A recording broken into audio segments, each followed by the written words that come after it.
Hi guides, welcome to AVR technical. अभी तक आप लोगों ने ज्वाइन नहीं किया है तो ज्वाइन कर लीजिएगा विथ बेल आइकन के।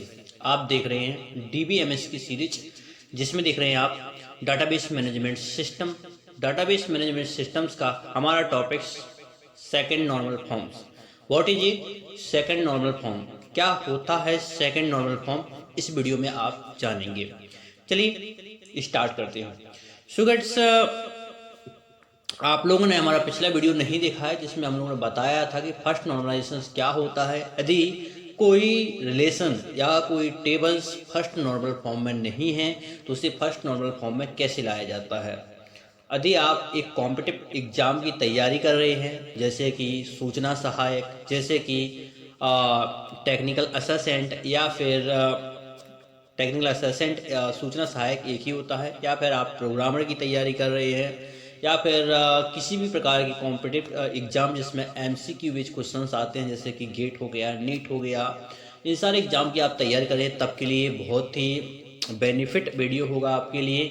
और साथ में यदि आप कोई यूनिवर्सिटी एग्ज़ाम या थ्योरी बेस्ड एग्ज़ाम को क्लियर करना चाहते हैं, जैसे कि BTech, BSc और BCA, इस टाइप के एग्ज़ाम को आप क्लियर करना चाहते हैं, तब के लिए ये वीडियो बहुत बेनिफिट है, और आपके नॉलेजेबल के लिए तो ये वीडियो बेनिफिटेबल है ही है। चलिए आज हम लोग बात करते हैं कि सेकंड नॉर्मल फॉर्म क्या होता है। सेकंड नॉर्मल फॉर्म्स क्या कहता है, ये सबसे पहले आपको मालूम होना चाहिए। अब आपको ये बताना है कि नॉर्मलाइजेशन क्या होती है, हमें क्यों इसकी नीड पड़ी, तो आप हमारे प्रीव्यूज वीडियो को देखिए, आपको सारा इन्फॉर्मेटिव वीडियो ही मिलेगा हमारा, और सारा हम लोगों ने डाटाबेस मैनेजमेंट प्रीव्यूज वीडियो में डिस्कस कर रखा है, तो आप लोग जाके उन प्रीव्यूज वीडियो को जरूर देखें। सो गाइस, तो यहाँ पर टेबल कहती है, यानी सेकंड नॉर्मल फॉर्म कहता है कि यदि टेबल कहती है कि यदि टेबल सेकंड नॉर्मल फॉर्म में है, तो यहाँ पर टेबल कहती है यदि टेबल को सेकंड नॉर्मल फॉर्म में होना है तो यहाँ पर दो कंडीशंस ट्रू होनी चाहिए। क्या होनी चाहिए? दो कंडीशंस ट्रू होनी चाहिए। पहली कंडीशंस तो ये है कि टेबल किस में होना चाहिए? फर्स्ट नॉर्मल फॉर्म में होना चाहिए। देखिए, आपकी सेकंड नॉर्मल फॉर्म में टेबल तभी हो सकती है जब आपकी टेबल फर्स्ट नॉर्मल फॉर्म में हो।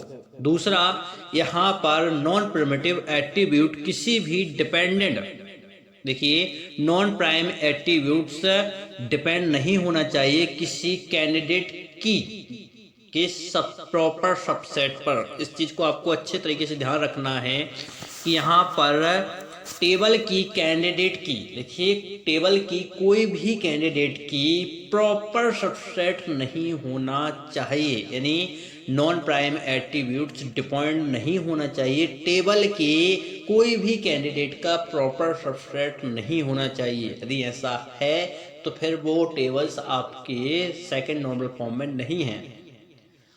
और एट्रीब्यूट्स, देखिए नॉन पार्ट, यानी कोई भी कैंडिडेट की का जो नॉन पार्ट होता है उसे हम क्या कहते हैं? नॉन प्राइम एट्रीब्यूट्स कहते हैं। बहुत सारे लोगों को ये मालूम नहीं होता है, बहुत सारे स्टूडेंट्स को ये मालूम नहीं होता है नॉन प्राइम एट्रीब्यूट्स क्या होता है। तो आपको ये ध्यान रखना है कि कैंडिडेट, एनी कैंडिडेट, यानी कोई भी कैंडिडेट की का जो नॉन पार्ट होता है, ठीक है, कोई पार्ट नहीं होता है, तो उस एट्रीब्यूट्स को हम किसके नाम से जानते हैं? नॉन प्राइम एट्रीब्यूट्स के नाम से जानते हैं। सपोज दैट मैं आपको एक रिलेशन से यहाँ पर समझाना चाहता हूँ। जैसे कि यहाँ पर एक मैं आपको रिलेशन देता हूँ, ठीक है, यहाँ पर एक रिलेशन मैं ले लेता हूँ। तो यहाँ पर मैंने एक रिलेशन लिया, और जिसमें मेरे रिलेशन में जो एट्रीब्यूट है वो है A, B, C और D, A, B, C, D। अब यहाँ पर FD मैं आपको दे देता हूँ, यानी फंक्शन डिपेंडेंसी आपको यहाँ पर प्रोवाइड करा देता हूँ। तो यहाँ पर मैं कर देता हूँ कि A डिटरमाइंड कर रहा है किसको? V को। A डिटरमाइंड कर रहा है B को, और B डिटरमाइंड कर रहा है C को, और C डिटरमाइन कर रहा है किसको? D को। तो चलिए आप जल्दी से बताइए इसमें कैंडिडेट की कौन सी होगी। तो सबसे पहले आपको कौन से, जो भी राइट हैंड साइड है जिसके शॉर्ट है, यदि आप MCQ बेस में कर रहे हैं तो आपको ट्रिक से ही काम चलाना पड़ेगा, क्योंकि यदि आप इसे सॉल्व करने लग जाएंगे तो आपका टाइम बहुत ज़्यादा लेगा, इसलिए आपको ट्रिक बेस भी यहाँ पर काम करना पड़ेगा। और यदि आप थ्योरी बेस एग्जाम में है तो आपको वहाँ पर सॉल्यूशन भी आना चाहिए। तो ये दोनों चीज़ें हैं। मैं सॉल्यूशंस आपको पिछले वीडियो में बता चुका हूं, आप लोगों ने नहीं देखा है तो जाके देखिए, डिस्क्रिप्शन में उसकी लिंक छोड़ दी जाएगी। सो गाइस, यहाँ पर देखिए राइट में हमारा B है, और इसके बाद हमारा क्या है सी है, इसके बाद हमारा क्या है डी है। यानी हमारा राइट हैंड साइड कौन सा एक बचा, वो बचा हमारा ए एट्रीब्यूट। तो ए हमारा क्या है यहाँ पे कैंडिडेट की है, क्या है ए हमारी कैंडिडेट की है, कैंडिडेट की है। अब यहाँ से आपसे पूछा जाए कि यहाँ पे प्राइम से एट्रीब्यूट्स कौन सा है, तो ए ही हमारे पूरे रिलेशन में क्या है प्राइम एट्रीब्यूट है। और नॉन प्राइम एट्रीब्यूट्स क्या है हमारे बी सी डी, ये हमारे नॉन प्राइम एट्रीब्यूट्स हैं। और जब क्या होता है कि सपोज दैट मैं यहाँ पर कहूँ कि जब कोई सी बी, यदि मैं यहाँ पर कहूँ बी सी को डिटरमाइन कर रहा है, बी सी को डिटरमाइन कर रहा है और यह किसी कैंडिडेट की का सब नॉन प्राइम एट्रीब्यूट है, तो यदि ऐसा होता है तो क्या बनती है पार्शियल डिपेंडेंसी बनती है। क्या बनती है पार्शियल डिपेंडेंसी बनती है। और सेकंड नॉर्मल फॉर्म्स क्या कहता है कि पार्शियल डिपेंडेंसी नहीं होनी चाहिए। देखिए सेकंड नॉर्मल फॉर्म्स कहता है कि सबसे पहले तो आपकी टेबल फर्स्ट नॉर्मल फॉर्म में होनी चाहिए, दूसरी कंडीशन तो उसकी यह है कि इसमें पार्शियल डिपेंडेंसी नहीं होनी चाहिए।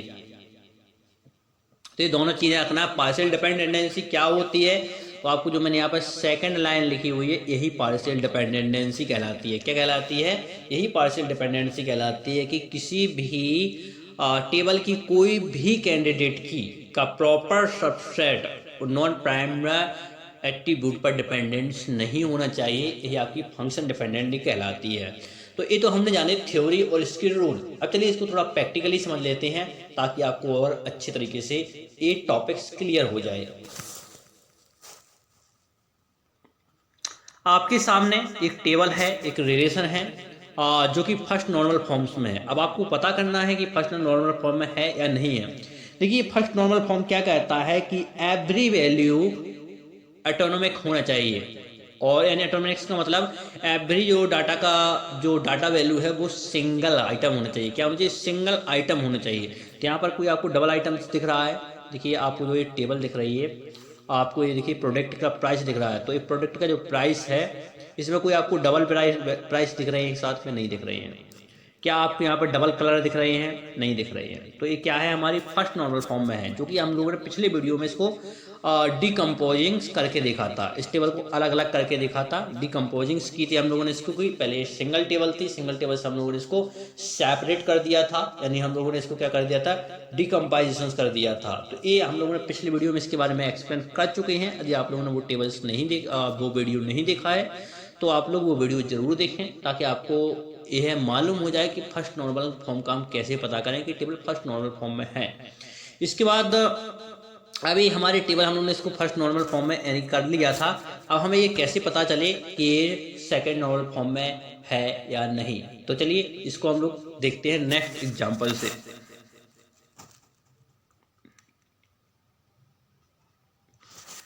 आपके सामने सेकंड नॉर्मल फॉर्म्स का एक लुक प्रेजेंटेड किया है मैंने, जो आपको देख रहे हैं ये टेबल्स आपकी सेकंड नॉर्मल फॉर्म्स में है। कैसे, चलिए देखते हैं। तो यहाँ पर हम लोगों ने कस्टमर की आईडी रखी हुई है और सेकंड में हम लोगों ने स्टोर आईडी रखी हुई है। यहाँ पर आपको एक स्टोर की टेबल दिख रही है जहाँ पर आपको स्टोर की आईडी है, जहाँ पर स्टोर का लोकेशन है। लोकेशन में मैंने स्टोर आईडी में फर्स्ट रखा हुआ है, फर्स्ट आईडी और लोकेशन है पटना। सेकंड रखी हुई है आईडी जिसमें लोकेशन रखा हुआ है दिल्ली, और थर्ड आईडी है हमारी जिसमें रखा हुआ है नोएडा। अब यहाँ पर एक परचेस मैंने टेबल बनाई हुई है। आप देखेंगे यहाँ पे एक परचेस टेबल है और परचेस टेबल में क्या हो रहा है कि यहाँ पर कस्टमर की आईडी है और यहाँ पर क्या है स्टोर की आईडी है। यहाँ पर कस्टमर बन आया, देखिए कस्टमर बन आया कोई भी हो सकता है, यानी उसने क्या किया फर्स्ट प्रोडक्ट को बाय कर लिया। इसे ही फर्स्ट सेकंड फिर से दूसरा कस्टमर आया, उसने थर्ड प्रोजेक्ट जो थर्ड स्टोर आईडी है यानी उसने नोएडा से भी बाय किया हुआ है। ठीक है, स्टोर की जो आईडी है उसने नोएडा से स्टोर किया हुआ है। इसके बाद सेकंड कस्टमर आया, उसने फिर से क्या किया हुआ है यहाँ पर हो सकता है, ऐसा कोई नहीं है कि नहीं कर सकता डिटरमाइन। ठीक है, तो यहाँ पर आप देखेंगे कि यहाँ पर क्या है डुप्लीकेट। ठीक है, यहाँ पर देखिए सॉरी यहाँ पर देखिए यहाँ पर डुप्लीकेट्स वैल्यू है और यहाँ पर देखिए जब सिमिलरिटी मिले तब आपको समझना है कि यहाँ पर पार्शियल डिपेंडेंसी है। तो ये पार्शियल डिपेंडेंसी का आप कैसे पता करेंगे, तो इसको चलिए हम लोग नेक्स्ट टेबल से समझते हैं। देखिए हम लोगों ने जब वो सेपरेट फॉर्मेट था तो सेकंड फॉर्मेट में आप देख रहे थे कि वहाँ पर अलग अलग टेबल्स देखी आपने, और अलग अलग टेबल्स में हम लोगों ने वही चीज़ देखी कि यहाँ पर स्टोर आईडी अलग थी और कस्टमर आईडी हम लोगों ने अलग की थी और लोकेशन अलग था। तो मैंने इसमें क्या कर दिया है, इसको यहाँ पर कंबाइंस कर दिया है। क्या कर दिया है? कंबाइंस कर दिया। वो डिकम्बाइंड टेबल थी, ये मैंने इसको कंबाइन कर दिया है। कंबाइन में देखा आपने तो कस्टमर की आईडी, स्टोर आईडी और लोकेशन। तो कस्टमर आईडी ने वन पटना से, वन कस्टमर ने वन आईडी को किया, इसी प्रकार से सेकंड आया, सेकंड ने थर्ड किया। तो यहाँ पर क्या हो रही है? डुप्लीकेशन हो रही है। क्या हो रही है? डुप्लीकेशन हो रही है। देखिए यहाँ पर ये दो बार कस्टमर की आईडी आ रही है और ये आ रही है। तो यहाँ पर क्या हो रहा है? कोई भी कैंडिडेट की नहीं बन रही है। क्या बन रही है? कोई भी कैंडिडेट की नहीं बन रही है। आप देखिए, आप कोई भी आपकी कैंडिडेट नहीं, प्राइमरी की आपकी कोई बन रही है? नहीं बन रही है। देखिए ये यूनिक है? नहीं है। लोकेशन यूनिक हो सकता है? नहीं हो सकता है। स्टोर आईडी यूनिक हो सकती है? नहीं हो सकती है। तो यहाँ पर कैंडिडेट की नहीं बन रही है और कैंडिडेट की नहीं बन रही है तो इसका मतलब क्या है कि यदि हम दोनों चीज़ों को मिला के बनाएं, देखिए दोनों चीज़ों को हम कस्टमर आईडी, देखिए यहाँ पर क्या बनाते हैं? Customer ID plus store ID, हम दोनों को मिलाकर क्या बना सकते हैं? कैंडिडेट की बना सकते हैं। या फिर हम स्टोर आईडी प्लस लोकेशन, इन दोनों को मिला करके क्या बना सकते हैं? कैंडिडेट की बना सकते हैं। तो कैंडिडेट की हो जाएगी तो हमारी क्या हो जाएगी? इससे प्राइमरी की बन जाएगी। ठीक है, जब हमारी कैंडिडेट की आ जाएगी तो हमारी वो क्या बन जाएगी? प्राइमरी की बन जाएगी। तो हम दोनों को मिला करके क्या बना सकते हैं? प्राइमरी की बना सकते हैं। जब क्या हो, जैसे सपोज दैट मैं यहाँ पर बात करूँ कि जो कस्टमर आईडी है, देखिए जो कस्टमर की आईडी है, देखिए जो कस्टमर की आईडी है और मैं प्लस कर दूं यहाँ पर store ID equal store ID, तब तो ये क्या है कि सही है। क्योंकि क्या कर रहा है? कैंडिडेट की का, देखिए कैंडिडेट की का जैसे मान के लिए एक कैंडिडेट की है और किसी अदर प्राइमेट को क्या कर रहा है? नॉन प्राइमेट एट्रीब्यूट को डिटरमाइन कर रहा है। तो ये तो सही है, सेकंड नॉर्मल फॉर्म में है। ठीक है, क्या है? सेकंड नॉर्मल फॉर्म में है। लेकिन कभी ऐसा हो जाए, आपको देखने के लिए मिले, सॉरी, जब कभी आपको ऐसा देखने के लिए मिले, देखिए मैं यहाँ पर आपको छोटा सा आइडिया दे देता हूँ, क्योंकि आपको अगर ट्रांजिटिविटी भी समझना है, थर्ड नॉर्मल फॉर्म को ही समझना है, तो आपको सेकंड नॉर्मल फॉर्म सही तरीके से क्लियर होना चाहिए। तो देखिए जब आपको भी ऐसा हो कि कस्टमर आईडी, जैसे मैं कहूँ यहाँ पर कस्टमर आईडी सी ले लेता हूँ मैं, सी आईडी,